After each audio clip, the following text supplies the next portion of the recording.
করে দিব।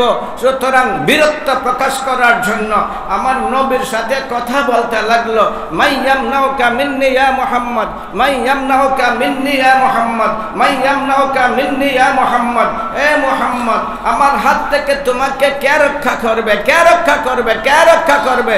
অর্থাৎ এই মুহূর্তে আমার হাত থেকে তোমাকে কেউ রক্ষা করতে পারবে না। আমার দয়ার নবী বলে উঠলেন, আল্লাহ। জোরে বলো আল্লাহ, আরো জোরে বলো আল্লাহ, সবে বলো আল্লাহ, সবে বলো আল্লাহ, আরো জোরে বলো আল্লাহ, আল্লাহ, আল্লাহ, আল্লাহ, আল্লাহ, আল্লাহ, আল্লাহ, আল্লাহ। আমার নবী শুধু বলছেন আল্লাহ, শুধু বলছেন আল্লাহ। কয় শব্দ? এক শব্দ। কয় শব্দ? কয় শব্দ? কয় শব্দ? হুজ্জাতুল ইসলাম শাইখুল ইসলাম, হুজ্জাতুল ইসলাম শাইখুল ইসলাম ইবনে হাজার আসকালানী রহমতুল্লাহ আলাইহি, হাফিজুল ইসলাম হাফিজুল হাদিস আল্লামা যাকারিয়া রহমতুল্লাহ আলাইহি লিখেন, আমার নবী শুধু বলছেন আল্লাহ। ওই আল্লাহ শব্দ শোনার কারণে এই গাওরাসের দেহের মধ্যে এমন কম্পন শুরু হয়ে গেল, ফাজাআলা ইয়াতাজালজাল, ফাজাআলা ইয়াতাজালজাল, ফাজাআলা ইয়াতাজালজাল হাত্তা সাকাতা সাইফ আন ইয়াদিহি। এমন ভীষণভাবে গাওরাস কাঁপতে লাগলো, শেষ পর্যন্ত তার হাত থেকে তরবারি খসে পড়ল। সুবহানাল্লাহ। বুঝা গেল আল্লাহ নামের পাওয়ার আছে না নাই?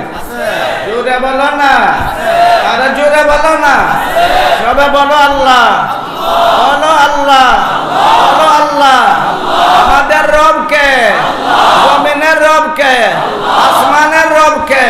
সাগরের রব কে? সব কিছুর রব, সব কিছুর রব, সব কিছুর রব আল্লাহ। যদি আল্লাহর সাথে আরেকটা শব্দ যোগ করা হয় তাহলে তার পাওয়ার আরো বাড়বে না কমবে? আকবার। কি যোগ করবা? তাহলে কি হবে? আল্লাহু আকবার। বলো না জোরে, জোরে বলো না। ঐতিহাসিকরা লিখছে, এক সময় আমার নবীর এক সাহাবা আবু উবাইদা ইবনুল জাররাহ, কি নাম?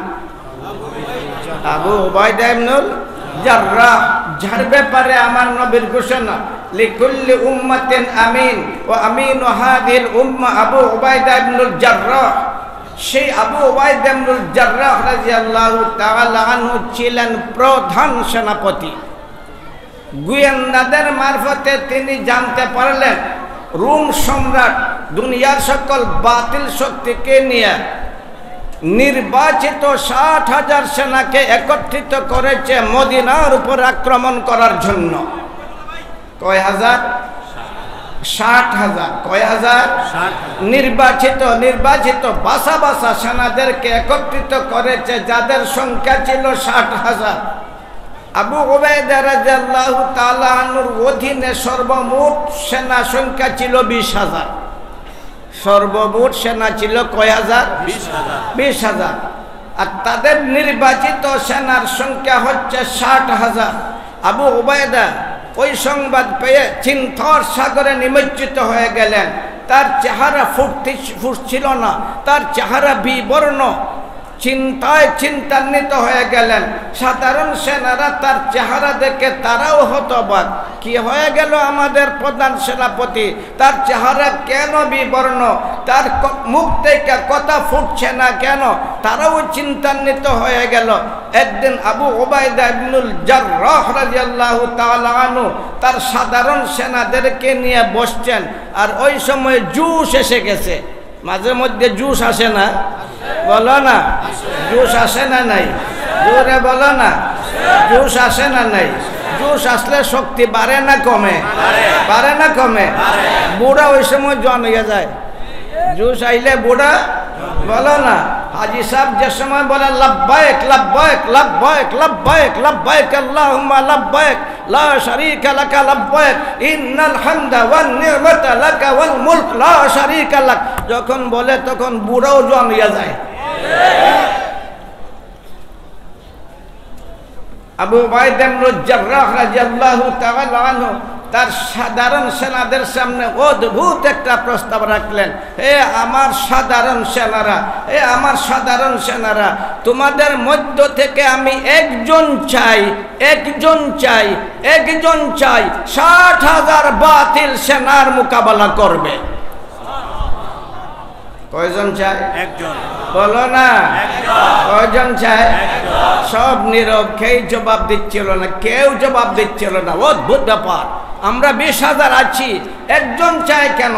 আমরা ২০,০০০ আছি, একজন চায় কেন? বুঝে আসে না, কেউ জবাব দেয় না, সব নির্বিকার বসে আছি, কারো মুখে কোনো কথা নেই। আবার ঘোষণা দিল আবু উবাইদা ইবনে জাররাহ, আমি একজন চাই, তোমাদের মধ্যে কেউ আছো ৬০,০০০ বাতিল সেনার মোকাবেলা করবে? কেউ জবাব দিচ্ছিল না, সবাই নীরব বসে আছে। আবার ঘোষণা রাখলো, লাফ দিয়ে দাঁড়াইলেন খালিদ ইবনে ওয়ালিদ সাইফুল্লাহ। সুবহানাল্লাহ। সাধারণ সেনারা একবারে বিস্মিত, আশ্চর্যের ব্যাপার। আমাদের প্রধান সেনাপতি আবু উবাইদার মস্তিষ্কে কি হয়ে গেল? একজন চায় কেন? খালিদ ইবনে ওয়ালিদের মাথায় কি আসলো? সে একা কেমনে ৬০,০০০ মোকাবেলা করবে? সেও কোন যুক্তিতে প্রস্তুত হয়ে গেল? সবাই হতভম্ব, চোখ দেখতে লাগলো, চেহারার দিকে তাকাইতে লাগলো। কি ব্যাপার? আবু উবাইদা রাগ করে বসলো খালিদ ইবনে ওয়ালিদের উপর, বলতে লাগলো, আবু উবাইদা রাদিয়াল্লাহু তাআলা আনহু, খালিদ দেরি করলে কেন? দেরি করলে কেন? আমার বুক বড় আশা ছিল প্রথম প্রস্তাবের সময় তুই দাঁড়িয়ে যাবে, প্রথমবারে দাঁড়ালে না, মনে করলাম দ্বিতীয়বারে দাঁড়াবে, দ্বিতীয়বারেও দাঁড়ালে না, তৃতীয়বারে দাঁড়াইলে, এত দেরি করলে কেন? এই বলে আবু উবাইদা খালিদ ইবনে ওয়ালিদের উপর রাগ করে বসলেন। কথা বুঝে আসে? সবাই বুঝেন তো? খালিদ ইবনে ওয়ালিদও রাগ করে বসলেন আবু উবাইদার উপর। আবু উবাইদাকে লক্ষ্য করে আল্লাহর দরবারে খালিদ ইবনে ওয়ালিদ রাদিয়াল্লাহু তাআলা আনহু বলতে লাগলেন, আবু উবাইদা,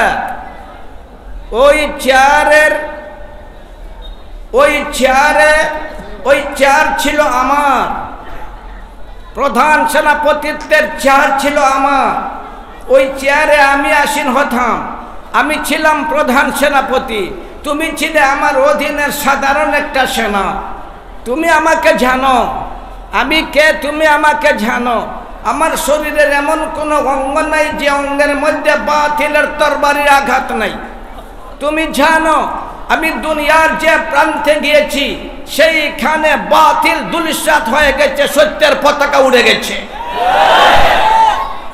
আমার বিশ্বাস ছিল প্রথমবারে তুমি আমার নাম নিয়ে বলবে, অপেক্ষা করলাম, প্রথমবারে আমার নাম নিলে না, দ্বিতীয়বারে বলবে, অপেক্ষা করলাম, দ্বিতীয়বারে বললে না, তৃতীয়বারে বলবে, তৃতীয়বারও তোমার মুখ দিয়ে আমার নাম বাহির হলো না। এখন আমি নিজেই প্রস্তুত হয়ে গেলাম, বিশ্বাস করো প্রধান সেনাপতি আবু উবাইদা, আল্লাহর কসম ৬০,০০০ বাতিল সেনার মোকাবেলা আমি একা খালিদ করতে প্রস্তুত আছি। এখানে একটা প্রশ্ন, আমারও প্রশ্ন, আবু উবাইদা একজন চাইল কোন যুক্তিতে? ২০,০০০ সেনা তার অধীনে আছে, সেখানে একজন চাইল কোন যুক্তিতে? ওইখানে যুক্তি চলে না, বলো না, ওইখানে কি চলে না? সব জায়গায় যুক্তি চলে না। আমার নবী, দয়ার নবী, করুণার ছবি, বিশ্বের নবী মুহাম্মদুর রাসূলুল্লাহ সাল্লাল্লাহু আলাইহি ওয়াসাল্লাম যখন মক্কা নগরীতে ছিলেন, আমার নবী একটা দোয়া করেছিলেন, আল্লাহুম্মা আইয়িদিল ইসলাম বিআমর ইবনে হিশাম ওয়া উমর ইবনে আল খাত্তাব, আল্লাহুম্মা আইয়িদিল ইসলাম বিআমর ইবনে হিশাম ওয়া উমর ইবনে আল খাত্তাব। আল্লাহ ইসলামকে শক্তিশালী করো আবু জাহালের মাধ্যমে, অথবা বলো না উমরের মাধ্যমে, আবু জাহালের মাধ্যমে, অথবা কয়জন চাইল? ইসলামের শক্তির জন্য আমার নবী কয়জন চাইল? কয়জন চাইল? কয়জন? কয়জন? দুইজন। কয়জন? আঙ্গুলটা দেখাও, আমি বুঝি না। কয়জন? একজন চাইল। প্রশ্ন করো নবীকে একজন চাইলা কেন? 2 জন মুসলমান হইলে অসুবিধা কোন জায়গায়? 2 শক্তি একত্রিত হইলে শক্তি বাড়ে না কমে? তাইলে আমার নবী একজন চাইলে কেন? আল্লাহুম্মা আইয়িদিল ইসলাম বিআমর ইবনে হিশাম ওয়া উমর ইবনে খাত্তাব, একজন চাইল। আমার নবীর বিশ্বাস এক উমরই ইসলামের শক্তির জন্য যথেষ্ট। একবার মদিনার উত্তর দিক থেকে আগুন বাইরে আইছে। আগুন বাইরে না জমিন থেকে, সাগর থেকেও আগুন বাইরে, জমিন থেকেও আগুন বাইরে। আপনারা তো আমার চেয়ে বেশি জানেন, আমার চেয়ে বেশি দেখেনও, আমার বিশ্বাস আছে। আপনারা জানেনও বেশি, দেখেনও বেশি। সেইটা জানেন না, সেই যুগের কথা জানেন না। ফারুক, আহদে ফারুক, উমরে ফারুক রাদিয়াল্লাহু তাআলা আনহুর যুগে মদিনার উত্তর দিক থেকে পাহাড়ের গুহা থেকে আগুন বাহির হয়ে মদিনার দিকে আসতে লাগলো। বিরাট আগুন বাহির হয়ে আসতে লাগলো, আকাশচুম্বে আগুন। মদিনার মানুষ ভয়ে কাতর কাঁপছে। আধুনিক যন্ত্রপাতি ছিল না, ওই আগুনকে নিভাবার মতো কোনো ব্যবস্থা তাদের হাতে ছিল না। সেই সময় হযরত ওমর রাদিয়াল্লাহু তাআলা আনহু, এক সাহাবা, আমার নবীর এক সাহাবা, ও প্রসিদ্ধ সাহাবা, যার নাম ছিল তামিমে দারি রাদিয়াল্লাহু তাআলা আনহুকে ওমর ফারুক বলতে লাগলেন, তামিম দেখছো না পাহাড়ের গুহা থেকে আগুন বাহির হয়ে মদিনার দিকে আসছে, তুমি যাও ওই আগুনকে রুখে দাও। কথা বুঝে আসে না বলো না? কথা বুঝা যায়? সবে শুনে বলবো আর বলবো সত্য। তামিম দারি রাদিয়াল্লাহু তাআলা আনহু ওই আগুনের দিকে চলতে লাগলেন। আগুন মদিনার দিকে আসছে আর তামিম দারি আগুনের দিকে চলছে, একদম মুখোমুখি। তামিম দারি আর আগুন একদম মুখোমুখি। তিনি দাঁড়িয়ে আগুনের সাথে কথা বলতে লাগলেন। কার সাথে কথা? বলো না, কার সাথে কথা? আগুনের সাথে কথা বলতে লাগলেন। এ আগুন, তুমি কোন দিকে চলছো তোমার খবর আছে? কোন দিকে তোমার যাত্রা তোমার খবর আছে? তোমার সামনে রয়েছে মদিনাতুর রাসূল, আমার নবীর দেশ। তোমার সামনে নবীর দেশ, আমার নবীর দেশের দিকে তোমার যাত্রা। আগুন, আল্লাহর কসম বিশ্বাস করো, আর তোমাকে মদিনার দিকে অগ্রসর হতে দিব না। আগুন থামছে না, আগুন কথা শুনছে না, আগুন অগ্রসর হতেই চলছে। তামিমে দারি রাদিয়াল্লাহু তাআলা আনহুর রাগ আর খুব বাড়তেছিল। শেষ পর্যন্ত আগুনকে লক্ষ্য করে বলতে লাগলেন, আগুন থেমে যাও। ইয়া নারু মাকানাক, ইয়া নারু মাকানাক, ইয়া নারু মাকানাক। হে আগুন থেমে যাও, হে আগুন থেমে যাও, আমার নবীর দেশে তোমাকে আর অগ্রসর হতে দিব না, থেমে যাও। আগুন তার গতি একটু স্লোত করলো, কিন্তু তার রাগ কমলো না। বলতে লাগলেন থেমে যাও, থামছিল না। তার গায়ে ছিল চাদর, ওই চাদর দ্বারা আগুনের উপর আঘাত করতে লাগলেন এবং বলতে লাগলেন খলফাক খলফাক খলফাক খলফাক খলফাক খলফাক। হে আগুন পিছে সরো, পিছে সরতে লাগলো, ধীরে ধীরে সরতে লাগলো। তার রাগ আরো বাড়লো, না মানবো না, দ্রুত চলো, যেখান থেকে তুমি আত্মপ্রকাশ করেছো সেইখানে গিয়ে আত্মগোপন করো। শেষ পর্যন্ত আগুন বাধ্য হয়ে যে গর্ত থেকে আত্মপ্রকাশ করেছিল সেই গর্তে আত্মগোপন করলো। আমার নবীর দোয়ার ফসল উমর, আমার নবীর দোয়ার ফসল, বলো না, আমার নবীর দোয়ার ফসল উমর। খালিদ ইবনে ওয়ালিদ রাদিয়াল্লাহু তাআলা আনহু বলতে লাগলেন, প্রধান সেনাপতি আমি প্রস্তুত, একা 60,000 বাতিল সেনার মোকাবেলা করব।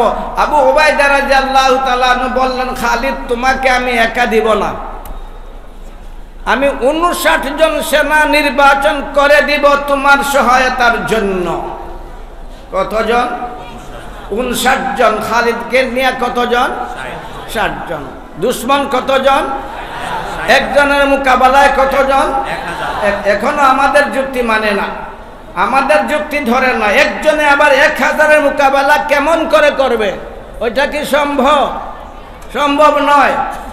নির্বাচিত 59 সেনাকে নিয়ে খালিদ ইবনে ওয়ালিদ রাদিয়াল্লাহু তাআলা আনহু পরামর্শ মিটিংয়ে বসলেন, যুদ্ধের কৌশল অবলম্বন করার জন্য বসলেন।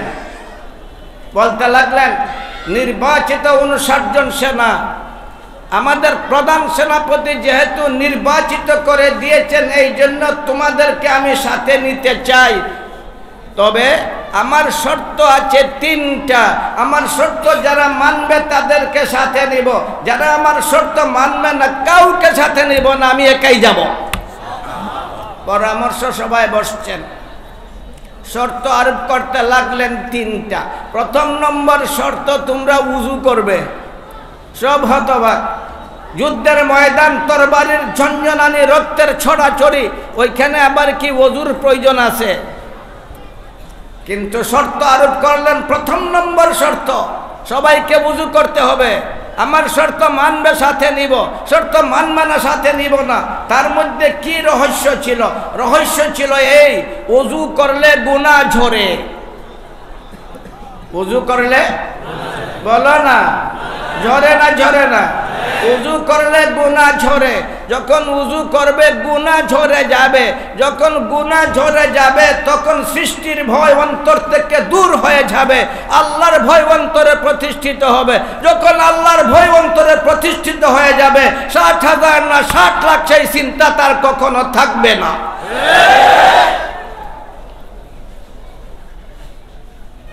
নীরবতার মাধ্যমে তারা ওই শর্ত মেনে নিলেন। 2 নম্বর শর্ত আরোপ করলেন, আমার নির্বাচিত 59 জন সেনা, আমি আমার ঘোড়া আগে ছাড়ব, আবার ঘোড়ার কদমে কদমে তোমরা তোমাদের ঘোড়া ছেড়ে দিবে। ওইটা যুদ্ধের কৌশল। সমস্যারে তারা জবাব দিল, আমাদের প্রধান খালিদ ইবনে ওয়ালিদ, বিশ্বাস করো, তুমি যদি তোমার ঘোড়া আগে ছেড়ে দাও তাহলে তোমার ঘোড়ার কদমে কদমে বিদ্যুতের বেগে আমরাও আমাদের ঘোড়া ছেড়ে দিব। কয়টা গেল শর্ত? রয়েছে কয়টা? একটা। 3টা শর্তের মধ্যে রয়েছে একটা 3 নম্বর শর্ত, যেটা আমার লক্ষ্য। খালিদ ইবনে ওয়ালিদ রাদিয়াল্লাহু তাআলা আনহু বললেন, আমার নির্বাচিত 59 জন সেনা, এক সময় আসবে, কখন আসবে আমার জানা নাই, এক সময় আসবে যখন আমি বলবো আল্লাহু আকবার, আমার কণ্ঠে কণ্ঠ মিলাইয়া তোমরাও আকাশ পাতাল কাঁপাইয়া বলবে আল্লাহু আকবার। বলুন আল্লাহু আকবার। জোরে বলেন আল্লাহু আকবার। আরো জোরে বলেন আল্লাহু আকবার। জোরে বলেন আল্লাহু আকবার। প্যালেস্টাইনে পৌঁছে দে আল্লাহু আকবার। ফিলিস্তিনে পৌঁছে দে আল্লাহু আকবার। ইহুদ খ্রিস্টানের মোকাবেলায় পৌঁছে দে আল্লাহু আকবার। দেখছো, হামাস একটা দুইটা বাইর হয়, একটা দুইটা বাইর হয়। সাধারণ বস্ত্র দিয়ে যে সময় আঘাত করে বলে আল্লাহু আকবার, কুকুর মেকুরের মতো ইহুদ সেনারা দৌড়তে শুরু করে। জোরে বলে আল্লাহু আকবার। আরে জোরে বলে আল্লাহু আকবার। আর বলে আল্লাহু আকবার। জোরে বলে আল্লাহু আকবার। তারা সবাই মেনে নিল, ঠিক আছে, চলতে লাগলো। ছেড়ে দিল খালিদ ইবনে ওয়ালিদ রাদিয়াল্লাহু তাআলা আনহু তার ঘোড়া। বাতাসের বেগে তার ঘোড়া দীর্ঘ মরুভূমির রাস্তার উপর দিয়ে দৌড়তে লাগলো। নির্বাচিত 59 জন সেনার ঘোড়া খালিদ ইবনে ওয়ালিদের ঘোড়ার কদমে কদমে চলতে লাগলো। চলতেছিল দ্রুত গতিতে, মরুভূমির উপর দিয়ে দৌড়ছিল ঘোড়া। ওই ঘোড়া আপনার আমার ঘোড়া নয়, ওই ঘোড়া ছিল সাহাবায়ে কেরামের ঘোড়া। কার ঘোড়া? কার ঘোড়া? কার ঘোড়া? কার ঘোড়া? কার ঘোড়া? 10 के 10 दरिया भी न छूड़े हमने, 10 के 10 दरिया भी न छूड़े हमने, बहरे जुल्मात पे घूरे दौड़ा दिया हमने। সাহাবার ঘোড়া, যে ঘোড়া পানির উপর দিয়ে দৌড়েছে। ওয়াল-গাদিয়াতি দাবহা, যে ঘোড়ার প্রশংসা আল্লাহ তার পবিত্র কালামে করেছেন। ওয়াল-গাদিয়াতি দাবহা, ফাল-মুরিয়াতি কদহা, ফাল-মুগীরাতি সুবহা, ফাআসারনা বিহি নাকা, ফাওয়াসাতনা বিহি জামআ। কার ঘোড়া? সাহাবায়ে কেরামের। বলো না কার ঘোড়া? সাহাবায়ে কেরামের। জোরে বলো না কার ঘোড়া? সাহাবায়ে কেরামের। জোরে বলো না কার ঘোড়া? সাহাবায়ে কেরামের ঘোড়া। সাহাবায়ে কেরামের ঘোড়া। সাহাবায়ে কেরামের ঘোড়ার মধ্যে এমন গুণ ছিল, সাহাবাদের গায়ে আঘাত করবে, সাহাবার ঘোড়া সইতে পারে না, ঘোড়াও সইতে পারে না। আপনারা জানেন সাদ ইবনে আবি ওয়াক্কাস যখন দিজলার পারে উপস্থিত, হাজার হাজার সেনা তার সাথে, সলমান ফারসি যুদ্ধ কুশলী, ওনার আবার গৌরব সলমান ফারসি রাদিয়াল্লাহু তাআলা আনহু বর্ণনা করেন, আমিও ছিলাম সেই যুদ্ধে। যখন আমরা দিজলার পারে গিয়ে পৌঁছলাম, দেখলাম যানবাহন নাই, ওপর পারে যাওয়ার কোনো ব্যবস্থা নাই, শত্রু সেনারা ওপর পারে জড়ো হয়ে আছে। সাদ ইবনে আবি ওয়াক্কাস পারস্য বিজয়ী, সাদ ইবনে আবি ওয়াক্কাস সকল সেনাদেরকে একটা বক্তৃতা দিলেন এবং বক্তৃতায় অনেকটা প্রশ্ন রাখলেন। তারা জবাব দিল, আকাশ কার? আল্লাহর। বলো না আল্লাহ। জমিন কার? আল্লাহ। ইসলাম কার? আল্লাহ। কুরআন কার? আল্লাহ। সাগর কার? আল্লাহ। আমরা কার? আল্লাহ। আমরা কার? আল্লাহ। আমরা কার? আল্লাহ। আমরা কার? আল্লাহ। জবাব শোনার পরে বলতে লাগলেন, যদি আমরা আমাদের জবাবে সঠিক হই তাহলে বিশ্বাস করো আল্লাহর কসম, ওই সাগরের পানি আমাদেরকে ডুবাইয়া মারতে পারবে না। সুবহানাল্লাহ। অপর পার থেকে শত্রু সেনারা হাসাহাসি করছিল, বুকার জাতি সহজ জাতি, সাগরে পড়ে যাবে, এমনিতেই ডুবে মরে যাবে, যুদ্ধের প্রয়োজন হবে না, এই সরল জাতি সহজ জাতি এমনিই মরে যাবে। তারা হাসাহাসি করছিল। এক মুহূর্তে সাদ ইবনে আবি ওয়াক্কাস রাদিয়াল্লাহু তাআলা আনহু একটা দোয়া করলেন, আল্লাহুম্মা ইন্না নাস্তাঈনুকা ওয়া নাতাওয়াক্কালু আলাইকা, আল্লাহুম্মা ইন্না নাস্তাঈনুকা ওয়া নাতাওয়াক্কালু আলাইকা। আল্লাহ তোমার কাছে সাহায্য চাই, কোনো সুপার পাওয়ারের কাছে সাহায্য চাই না, রুশ আমেরিকার কাছে সাহায্য চাই না, ফ্রান্স ভারতের কাছে সাহায্য চাই না, সাহায্য চাই আল্লাহ একমাত্র তোমার কাছে। ঠিক। কার কাছে সাহায্য? আল্লাহর কাছে। কার কাছে সাহায্য? আল্লাহর কাছে। কার কাছে সাহায্য? আল্লাহ। আল্লাহ, আমরা আমাদের যুদ্ধ দক্ষতার উপর ভরসা করি না, আমরা আমাদের অস্ত্রের উপর ভরসা করি না, আমরা আমাদের বীরত্বের উপর ভরসা করি না, আমাদের ভরসা আল্লাহ একমাত্র তোমার উপর। কার উপর? আল্লাহ। কার উপর? আল্লাহ। কার উপর? আল্লাহ। এরপরে তাদের সামনে কথা রাখলেন, আমি আমার ঘোড়া আগে ছেড়ে দিব, আমি আমার ঘোড়া আগে ছেড়ে দিব, তোমরা কি আমার পদাঙ্ক অনুসরণ করে তোমাদের ঘোড়া ছাড়তে রাজি আছো? সবাই সমস্যার জবাব দিল।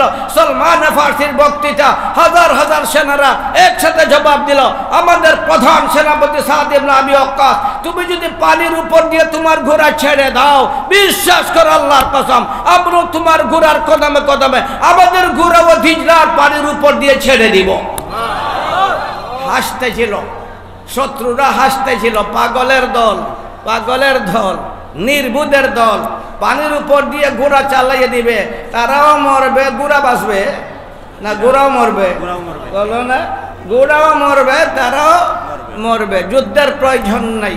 সলমান ফারসি রাদিয়াল্লাহু তাআলা আনহু বলেন, আমাদের প্রধান সেনাপতি সাদ ইবনে আবি ওয়াক্কাস তার ঘোড়া দিজলার পানির উপর দিয়ে ছেড়ে দিলেন, আমরা আমাদের ঘোড়া দিজলার পানির উপর দিয়ে ছেড়ে দিলাম। তিনি বলেন, শুনো এই দুনিয়ার মানুষ, আমাদের ঘোড়া এই পানির উপর দিয়ে এমন ভাবে দৌড়ছিল, যেমন ভাবে শুকনার মধ্যে দৌড়তো তেমন ভাবে দৌড়তে শুরু করলো, আমাদের ঘোড়ার পায়ের মধ্যে এক ফোঁটা পানি লাগলো না। হাফিজ আমাদউদ্দিন ইবনে কাসির রাহমাতুল্লাহ আলাইহি বলেন, আরো শুনো, যখন তারা ওপর পারে পৌঁছে গেল, কাছে পৌঁছে গেল, ওরা উঁচু থেকে পানির মধ্যে যে সকল সেনারা তাদের উপর বৃষ্টির মতো তীর নিক্ষেপ করতে লাগলো, তাদের ঘোড়া কি করছিল, যখন তারা সেনাদের মুসলমানদের মাথা লক্ষ্য করে তীর ছাড়তো, তাদের ঘোড়া লাফ দিয়ে নিজের মাথায় তীর ধারণ করত। আল্লাহু আকবার। যখন তাদের বক্ষ লক্ষ্য করে তীর ছাড়ত, তাদের ঘোড়া পানির মধ্যে লাফ দিয়ে নিজের বুকে সেই তীর গ্রহণ করত। এমনি ভাবে আমার নবীর সাহাবারা সাগরের ওপর পারে উঠতে শুরু করলেন, তখন শত্রু সেনারা পালাতে শুরু করলো এবং গালি দিতে লাগলো, দিওয়ানান দিওয়ানান মাজানিন মাজানিন। ইবনে কাসিরের ইবারত, দিওয়ানান দিওয়ানান মাজানিন মাজানিন, দিওয়ানান দিওয়ানান মাজানিন মাজানিন। পাগলের দল, দেওয়ানার দল, নির্বুদের দল, ওরা মানুষ নয়, ওরা মানুষ নয়, ওরা মানুষ নয়। কুকুর মেকুরের মতো ভাগতে লাগলো, দৌড়তে লাগলো খালিদের ঘোড়া, দৌড়তে লাগলো খালিদের ঘোড়া, সাথে 59টা ঘোড়া দ্রুত গতিতে দৌড়তে লাগলো। মরুভূমির মধ্যে ঘোড়া যতই দ্রুত দৌড়ে ততই ধুলা বেশি উড়ে না কম উড়ে? বলো না, বেশি না কম? বেশি না কম? বিরাট এলাকা ধুলায় অন্ধকার করে দিল। এই আসমান আর জমিনের বিরাট এলাকা ধুলায় একবারে আচ্ছন্ন হয়ে গেল। সেই যুগ যন্ত্রের যুগ ছিল না, অনুমানের যুগ ছিল। ধুলার এরিয়া দেখে তারা শত্রুদের সংখ্যা অনুমান করত। বিরাট এরিয়া যখন ধুলা একবারে অন্ধকার, শত্রু সেনারা তারা 60,000, তারা যখন ধুলার এরিয়া দেখলো বলা বলি করতে লাগলো, আরে আমরা মাত্র 60,000, আমাদের মোকাবেলায় আসতেছে 60 লক্ষ। কাম মিন ফিয়াতিন কালিলা কাম মিন ফিয়াতিন কালিলাতিন গালাবাত ফিয়াতান কাসীরাতাম বিইজনিল্লাহ। তাদের মধ্যে কম্পন শুরু হয়ে গেল। তারা বলা বলি করতে লাগলো, আরে হারক্লিয়াসের কাছে সংবাদ পাঠাও, আমাদের জন্য যুদ্ধ করা সম্ভব নয়, আমরা মাত্র 60,000, মোকাবেলা আসতেছে 60 লক্ষ। তারা ভীত সন্ত্রস্ত হয়ে গেল। খালিদের চিন্তা নাই, 59 জন সেনার কোনো চিন্তা নাই, সামনে 60,000 না 60 লাখ। দ্রুত গতিতে তারা অগ্রসর হতে লাগলো। যখন একদম মুখোমুখি হয়ে গেল, খালিদ ইবনে ওয়ালিদ রাদিয়াল্লাহু তাআলা আনহু সূর্য বীর্য গর্জে উঠল। 59 জন সেনা সহকারে আকাশ পাতাল কাঁপাইয়া বলে উঠলেন, আল্লাহু আকবার, আল্লাহু আকবার, আল্লাহু আকবার, আল্লাহু আকবার। ঐতিহাসিকরা লিখেছে, ফাজালু ইয়াতাজালজালুনা হাত্তা সাকাতাতিস সুয়ুফু আন আইদিহিম। এমন ভাবে তারা প্রকম্পিত হয়ে গেল, 60,000 সেনার হাত থেকে তরবারি খসে পড়লো। 60,000 সেনা মাত্র 60 জন সাহাবার সামনে আত্মসমর্পণ করতে বাধ্য হয়ে গেল। সুবহানাল্লাহ, তাকবীর,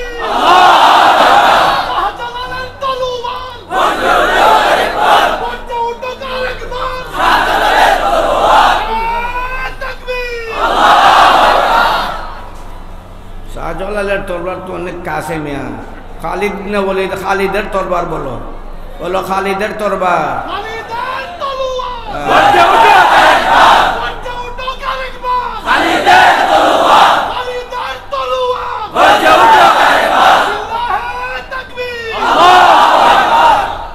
তো বলতেছিলাম আমাদের রবকে আল্লাহ, জোরে বলো না আল্লাহ, জোরে বলো আল্লাহ, আল্লাহ, আল্লাহ, আল্লাহ, আল্লাহ, আল্লাহ, আল্লাহ। আমার নবী বলেন, আল্লাহ শব্দ এত ভার, এত ভার, এত ভার, লা ইয়াসকুলু মা ইসমিল্লাহি শাই। এক পাল্লায় যদি লফজে আল্লাহ, আল্লাহ শব্দ রাখা হয় আর বাকি সব কিছু আরেক পাল্লায় রাখা হয়, আল্লাহ শব্দওয়ালা পাল্লা ভারী হয়ে যাবে। আল্লাহ তাআলা আপনাদের এই বিরাট মাহফিল আয়োজন কবুল করুক। সবাই বলুন আমিন। আমি অসুস্থতা নিয়ে কিছুক্ষণ কথা বললাম, আল্লাহ তাআলা আমাদের বলা এবং শোনাকে কবুল করুক। ওয়া আখিরু দাওয়ানা আলহামদুলিল্লাহি রাব্বিল আলামিন।